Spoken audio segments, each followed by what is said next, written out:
Estamos de volta. O Horizonte Debate de hoje conversa sobre a prática da obsolescência programada e o lixo tecnológico. E você tem algo a dizer? Então mande seu comentário pelo e-mail horizontedebate@tvhorizonte.com.br ou pelo telefone 3209-0115.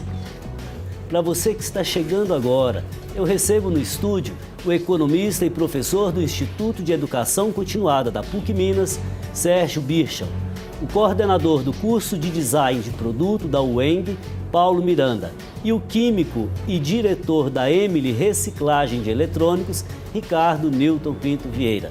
E eu retorno agora com o Paulo. Então, Paulo, você coordena o curso de Design de Produtos da UENG. Sim. O apelo ao design pode significar uma espécie de sedução, que leva as pessoas a consumirem mais e que leva as indústrias a produzirem mais e descartarem naturalmente no meio ambiente a maioria dos produtos. Como que você vê o trabalho da sua universidade, as ações pedagógicas na formação dos alunos? Obviamente o design ele entra na nossa estrutura, vamos dizer assim, cotidiana, obviamente por aquilo que nós observamos como mais óbvio, por encantar, literalmente, né? O senso meu de consumo, aquilo é bonito, é elegante, me fascina, etc. Obviamente essa é a grande parte glamurosa do design, mas na realidade, atrás disso tudo, a gente tem uma série de confrontos. Primeiro com a indústria, com o usuário, com a ética, né? Hoje em dia, muito mais em voga essa relação com o meio ambiente.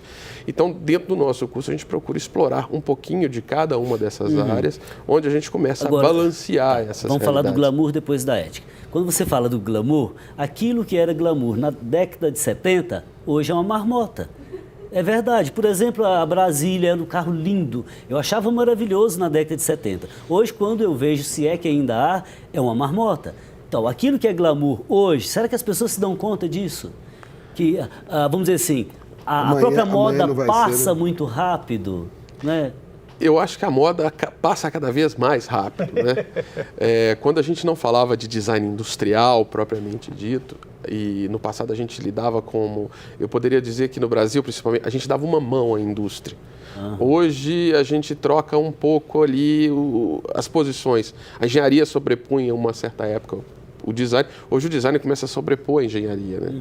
Então, existia um fenômeno que quando o designer passava um projeto para o engenheiro não gostava, porque ele tinha que desenvolver algo novo, melhorar, aperfeiçoar. Nova, e foi graças a um fator como esse que esse tempo da moda foi encurtado.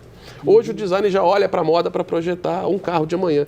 Então a minha inspiração é a moda, é o mercado fashion. Pois é, então tem toda uma engrenagem, né? Sim. Tem a publicidade que seduz, que desperta o desejo, tem a indústria que produz e programa os produtos para serem descartados. E ganha com isso. E ganha muito, naturalmente, senão não faria isso. E não fica ela fica só com os lucros e não com os prejuízos, porque os prejuízos são descartados. Tá certo. Agora, a minha terceira pergunta, Paulo. Na formação, por exemplo, desse aluno, existe uma preocupação de formar um profissional para o mercado, é claro, Sim. Mas existe também a preocupação de formar alguém que pense uma saída ética para a economia de mercado? Sem dúvida. A gente comentava aqui no intervalo, eu estava com o Ricardo, ele tocou em empreendedorismo. É uma coisa que nós tocamos já há alguns anos. E, obviamente, até o mercado de trabalho, se a gente formar 80 designers por ano, o mercado de trabalho não consegue absorvê-los com essa velocidade.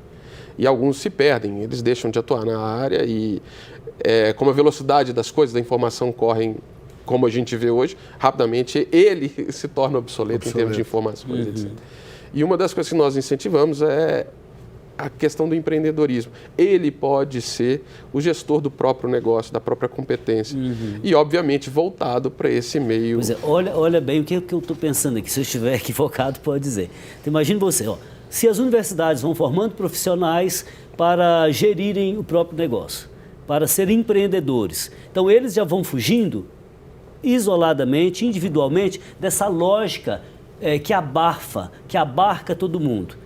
Resultado disso daqui a décadas, ou talvez, sei lá, um século mais, talvez eu esteja lá... Mas se eles estão inseridos dentro do sistema capitalista, que é uma competição feroz, numa sociedade, que é a sociedade dos vencedores, ele vai... Se ele reproduzir a lógica capitalista. Mas o meu raciocínio que eu ia concluir é o seguinte: pode ser que ele construa o seu negócio e viva numa lógica de solidariedade em pequenas comunidades. Existe atualmente, eu diria, desculpa te cortando, mas existe atualmente uma lógica que nós estudamos o fenômeno, nós chamamos de autoprodução.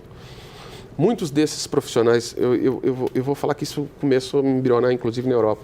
Eles formam e eles começam a se envolver com o próprio negócio, sendo gestores de si, né, como profissionais, e eles começam a entrar com projetos, na minha área específica, o design, voltados a contextos que abrangem os novos parâmetros econômicos. Ou seja, eu vou fazer da indústria do Ricardo o meu fornecedor de matéria-prima principal. Então, eu não vou buscar minha matéria-prima sintetizada, eu vou buscar matéria-prima reciclada, porque meu produto e aquilo que eu desenvolvo para um mercado pequeno, no entanto, emergente.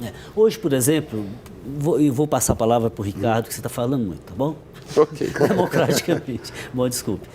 Hoje, por exemplo, há determinadas empresas que têm um trabalho em torno dos intangíveis de uma forma fantástica. Eu não quero citar nenhuma empresa aqui, um programa ao vivo, claro, mas ela agrega valor humano, valores éticos, a defesa da mulher, a defesa das minorias, e que se sobressaem em escala mundial, entendeu?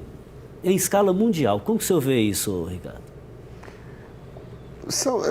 Eu penso que é uma forma de mudar a nossa cultura, né? Hoje tem empresas que investem, né? Tem uma série de até normas, né? A ISO 18.000, que cuida da área do bem-estar, a 14.000 do meio ambiente. Então, isso leva a indústria o quê? Mas está dentro do mesmo conceito. Ela começa o quê? Se destacar em função de quê? Seria um plus que ela está criando para se justificar perante a sociedade. Não, eu tenho uma ISO 14.000, eu produzo, mas eu tenho certificado de que cuido bem do meio ambiente, da mesma coisa, cuido do meu funcionário e vai por aí afora. Mas está ainda dentro do mesmo conceito do marketing, é usado muito como marketing do que ações o senhor quer dizer efetivas. Que, às vezes, a preocupação com a sustentabilidade é muito mais um marketing do que discurso do que uma realidade. Sim, mas eu me refiro a uma empresa, uma grande empresa, que, de fato, tem como projeto ter 80% de mulheres no seu quadro. Hoje está em torno de 45%. É uma realidade, não é marketing. É uma realidade. Ok, eu preciso de responder um tanto de gente aqui.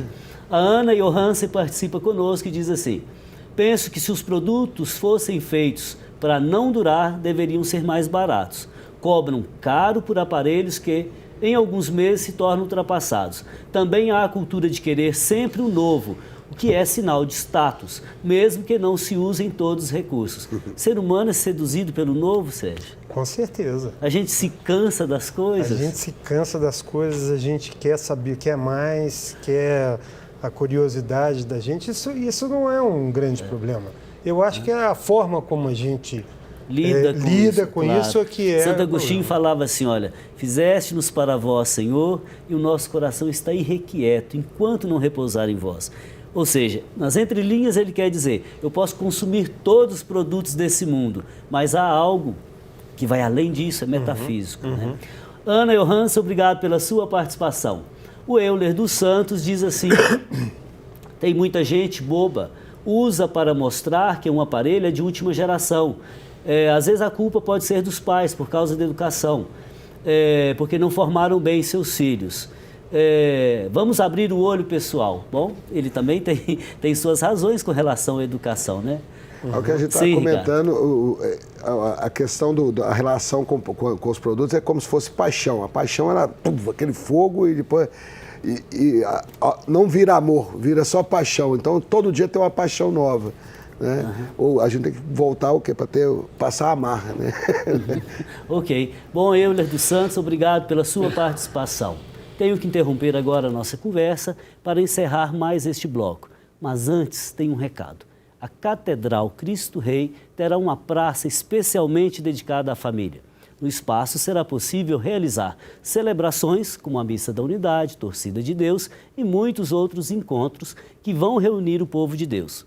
A Praça das Famílias também terá ao seu redor um grande terço, um verdadeiro convite à oração. A previsão é que as obras de edificação da Praça das Famílias comecem no início de 2015.